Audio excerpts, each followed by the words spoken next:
Oi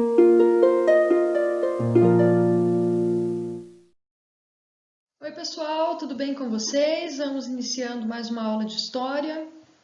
A aula de hoje inicio sempre com a correção da atividade da aula anterior, do dia 25 de maio. Aqui eu deixo uma sugestão de resposta para vocês. O tema da nossa aula de hoje vai ser o desgaste do sistema oligárquico. E a nossa habilidade vai ser identificar as implicações sociais dessa nova configuração imposta pelo regime republicano, analisando as transformações que ocorreram por volta dos anos 20. Nas aulas anteriores, nós vimos aí o processo de construção da República Oligárquica, bem como seus desdobramentos e seus impactos sociais, políticos e econômicos no Brasil. Nós também vimos as revoltas que ocorreram nesse período e nessa aula nós vamos ver o desgaste mesmo, né? Como que esse sistema aí vai chegar ao fim. O desgaste do sistema oligárquico, basicamente ele vai acontecer em um intervalo de 4 anos, entre 1921 a 1925, que é o período que vão ocorrer importantes mudanças, que vão acabar anunciando um novo momento na história do Brasil posteriormente. Esses períodos seriam a Reação Republicana, a Semana de Arte Moderna, a fundação do Partido Comunista do Brasil, a Revolta dos 18 do Forte de Copacabana, a Revolta Paulista e, por fim, a formação da Coluna Prestes. Aqui eu coloquei uma charge que representa a República, né, do café com leite, e todos esses eventos que eu citei aqui, eles vão ser cruciais para o fim dessa primeira fase aí da República Oligárquica. Antes de falar desses eventos, é importante também falar um pouco sobre a imigração, as imigrações que ocorreram ainda na República Oligárquica. Esse conteúdo está na página 45 de vocês. Bom, a imigração, pessoal, basicamente ela vai começar a acontecer depois do fim da escravidão, principalmente depois da abolição da escravidão no Brasil.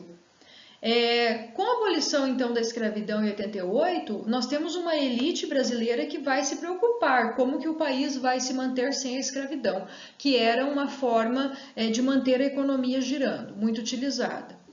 Os campos vão precisar de mão de obra assalariada.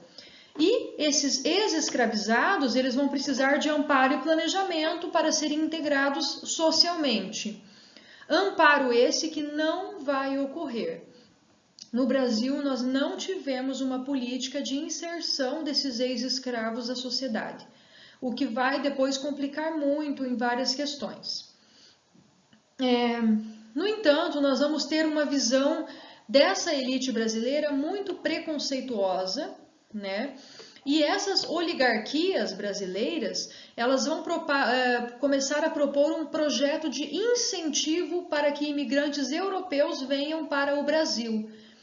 Sim, nesse período o Brasil era a possibilidade para a vinda de vários imigrantes europeus. No entanto, essa ideia que eu falei, ela também está muito ligada a uma corrente racista e eugênica, que é a eugenia, que é, na verdade, a defesa aí de uma melhora da raça brasileira, no caso, seria dessa população. É um pensamento bem racista, que seria lá aquelas ideias do darwinismo social, né? Que é essa corrente que defende o sucesso e a ascensão de uma sociedade a partir de uma população branca e civilizada. Então, bem racista, né? Mas mesmo esses imigrantes que viriam para cá, eles deveriam ser pobres, de preferência, camponeses, e eles tinham a intenção de controlar, né, esses imigrantes. Então, eles vinham sem condições ou com mínimas condições aqui para o Brasil. Esse primeiro sistema de imigração, ele vai ter destino à cidade de São Paulo, e lá em São Paulo, a elite vai organizar um sistema de parceria, que seria um acordo onde o imigrante pagava a viagem, ele pagava para vir para cá, e também pagava pelo que ele consumia na fazenda. E ele pagava de que forma? Com o seu trabalho. Então, não podemos dizer ainda que é um trabalho assalariado, né, porque ele pagava desta forma. Não havia um controle, né, da dívida que eles tinham ou do trabalho deles. E isso acabava deixando eles reféns lá dos patrões, porque muitas vezes eles não deviam mais, mas nem sabiam e acabavam achando que estavam devendo e continuavam trabalhando. Esse sistema ele não vai dar certo por muito tempo e vai ser substituído pelo colonato. O que era o colonato? O colonato é um sistema que os imigrantes vão ser responsáveis pelo cafezal e pela colheita. Então, eles ficam responsáveis por essas atividades e, em troca, eles vão receber 2 pagamentos em dinheiro. Aí sim nós podemos dizer que temos um trabalho assalariado. Um desses pagamentos era anual e dizia respeito ao trato, se eu não me engano, de 3.000 pés de café. E o outro pagamento era realizado na época da colheita deles e variava com a produção. As regiões também nesse período, centro-sul, sul e leste, principalmente aqui o sul, né, e o centro-sul, foram as que receberam o maior número de imigrantes nesse período de imigração. E os principais grupos foram os italianos, que compuseram mais ou menos aí 35% do total de imigrantes que vieram para o Brasil. Depois nós tivemos os portugueses com 29% e os espanhóis com em torno de 14%. Aqui eu citei alguns, pessoal, mas é importante lembrar que nós temos vários grupos que foram importantes para a formação do país. Inclusive dá para ser citado os japoneses, que foram sobretudo para São Paulo, optando por um modo de vida semelhante às pessoas de cidade interior. Também foi bastante relevante a presença dos sírios, libaneses, judeus. Então tem outros povos que também foram, apesar de grupos minoritários, mas também foram muito importantes para a formação do nosso país. Aqui eu coloquei uma imagem de imigrantes italianos, né, em São Paulo. Vamos falar um pouquinho também do modernismo, né, a Semana de Arte Moderna, conteúdo que está na página 47 do livro de vocês. O que foi essa Semana de Arte Moderna?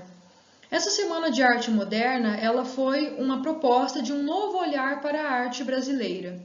E ela permitiu outras interpretações para a nossa cultura nacional, procurando valorizar a diversidade que nós temos no Brasil.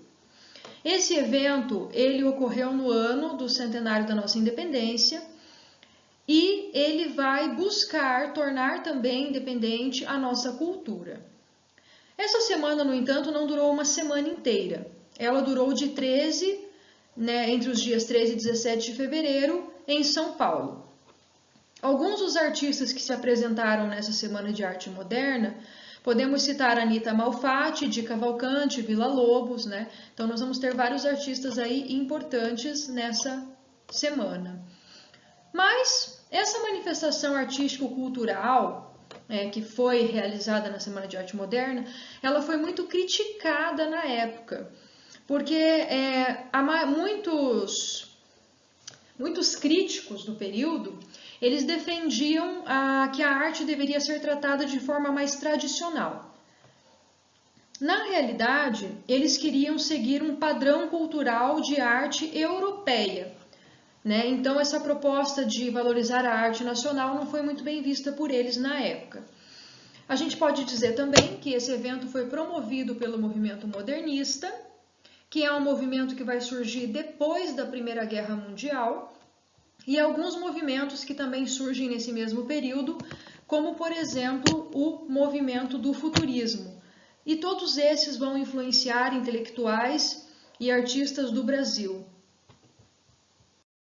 Desse modo, então, podemos dizer que o modernismo ele foi manifestado na literatura, na arquitetura, nas artes plásticas, na música, e ele vem aí com uma proposta de valorização da cultura nacional, aliando aspectos da modernidade que o mundo estava vivendo com a valorização das raízes nacionais, que é uma forma para que as pessoas, de modo geral, deixassem de considerar a cultura local, a cultura do Brasil, como algo atrasado. E esse movimento, então, vai ajudar a construir uma nova identidade brasileira, que é um momento de não apenas a cultura produzida pela Europa, a arte produzida pelos países europeus, ser visto como algo avançado, como algo em progresso moderno. Agora no Brasil nós também vamos ter essa visão a partir desse movimento. Esse pensamento, então, a partir desse pensamento, em 1928 nós vamos ter o surgimento do movimento antropofágico, iniciado por Oswald de Andrade. O que é o movimento antropofágico ou antropofagia? É um termo que significa a assimilação de manifestações culturais, locais e estrangeiras, de um modo que a cultura nacional se sobrepusesse à exterior. Aqui eu coloquei para vocês um exemplo do quadro Abaporu, da Tarsila do Amaral. Essa obra Abaporu, que Abaporu é um termo em tupi, que significa homem que come gente.